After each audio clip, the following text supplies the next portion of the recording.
श्री भक्तमाल द्वादश प्रधान भक्तों में आठवें भक्त श्री जनक जी। निमि वंश में जितने भी राजा हुए सभी जनक कहलाते हैं। ब्रह्म ज्ञानी होने से इन सबों की विदेह संज्ञा भी थी, किंतु जनक के नाम से अधिक प्रसिद्ध सीता जी के पिता ही हुए। उनका यथार्थ नाम शीरध्वज था। शीरध्वज नाम का एक कारण है। शीर कहते हैं हल्की नोक को। एक बार मिथिला देश में बड़ा अकाल पड़ा। विद्वानों ने निर्णय किया कि महाराज जनक स्वयं हल से जमीन जोतकर यज्ञ करें तो वर्षा हो। महाराज यज्ञ के लिए जमीन जोत रहे थे कि हल की नोक लगने से पृथ्वी में से एक कन्या निकल आई। वही जगत जननी महारानी सीता जी हुई। महाराज जनक उन्हें अपने घर ले आए और उन्हीं को अपनी सगी पुत्री मान करके लालन पालन करने लगे। ये पूर्ण ब्रह्म ज्ञानी थे। मैं मेरे के चक्कर में सत्ता छूटे हुए थे। वे सदा ब्रह्म रूप में स्थित रहते हुए ही प्रजापालन का कार्य समुचित रूप से करते रहते थे। बड़े बड़े ऋषि महेशी इनके पास ज्ञान चर्चा करने तथा ब्रह्म ज्ञान सीखने आते थे। ये इतने लोकप्रिय थे कि सभी इन्हें चाहते थे। ये शिव जी के बड़े भक्त थे। शिव जी ने अपने माहेश्वर धनुष इन्हें धरोहर के रूप में दे दिया था। वह इनके घर में रखा था और उनकी पूजा होती थी। कहते हैं कि एक बार घर को लीपते समय श्री जानकी जी ने एक हाथ से उस प्रलयंकारी विशाल धनुष को उठा लिया और जमीन को लीप करके उसे फिर ज्यों का त्यों वहां पर रख दिया। उसी समय महाराज ने प्रतिज्ञा की कि जो कोई हमारे इस माहेश्वर धनुष को उठा लेगा उसी के साथ मैं सीता जी का विवाह करूंगा। श्री तुलसीकृत रामायण में जनक जी का चरित्र बहुत ही संक्षिप्त रूप में वर्णित हुआ है, किंतु जितना चरित्र उनका अंकित हुआ है वह इतना सुंदर है कि उनमें गंभीर्य, तेज, विद्युता, ज्ञान, प्रेम आदि गुणों को अद्भुत सम्मिश्रण हुआ है।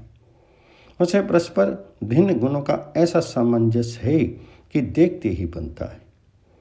महर्षि विश्वामित्र जी के साथ श्री राम लखन मिथिलापुरी पधारे हैं। सुनते ही महाराज जनक उनका सत्कार करने मंत्री और प्रवक्तों के साथ आते हैं।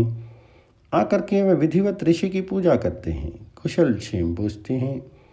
ऋषि ने राम लखन को पुष्प लेने भेज दिया था। इसी अवसर पर वे अनूप भूप किशोर आ जाते हैं। उन्हें देख करके ज्ञान शिरोमणि महाराज जनक की क्या दिशा हो जाती है। मूर्ति मधुर मनोहर देखी भ्यो विदेहु विदेहु विशेषी।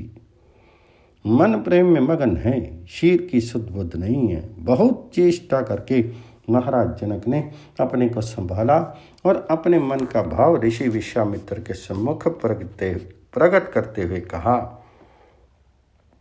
ब्रह्म जो निगम नेति कही गावा, उभे बेस धरि की सोई आवा।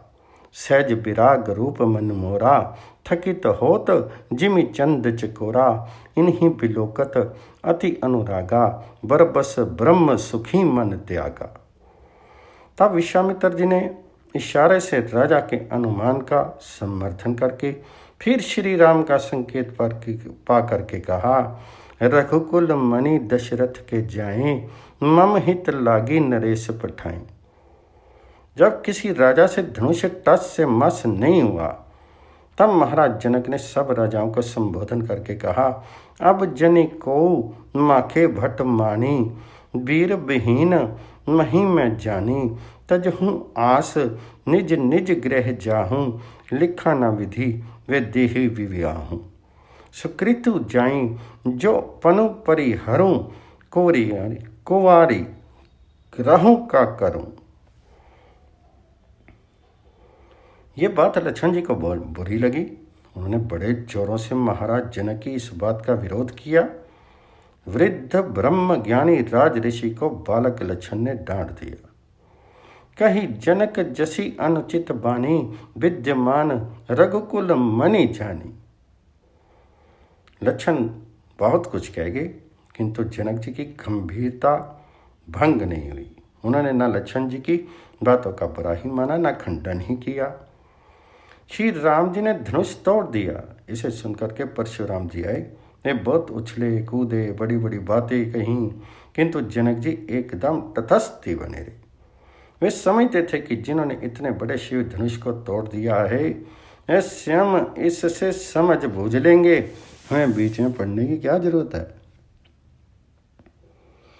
जब श्री राम जी वन को जाते हैं और भरत जी उन्हें मनाने के लिए चित्रकूट पहुंचते हैं, तो वहां भी जनक जी के दर्शन होते हैं।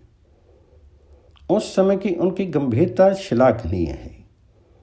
वह स्पष्ट ये भी नहीं कह सकते कि श्री राम जी अयोध्या लौट जाए, क्योंकि लोग कहेंगे जनक जी ने जमाता का पक्ष लिया। और भरत के प्रेम को देख करके वे ये भी नहीं कह सकते कि भरत जी की बात ना मानी जाए।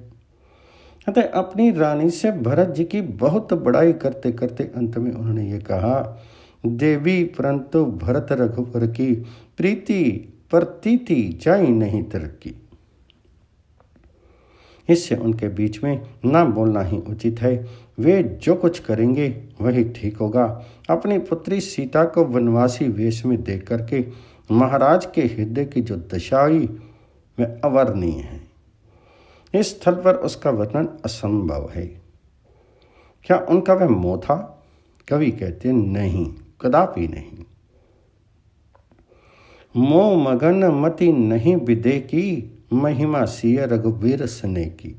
जहाँ सिय रघुवीर का स्नेह है वहाँ मोह रह ही कैसे सकता है। ब्रह्मज्ञानी जनक जी के हृदय में ये प्रेम निरंतर रहता था। धन्य।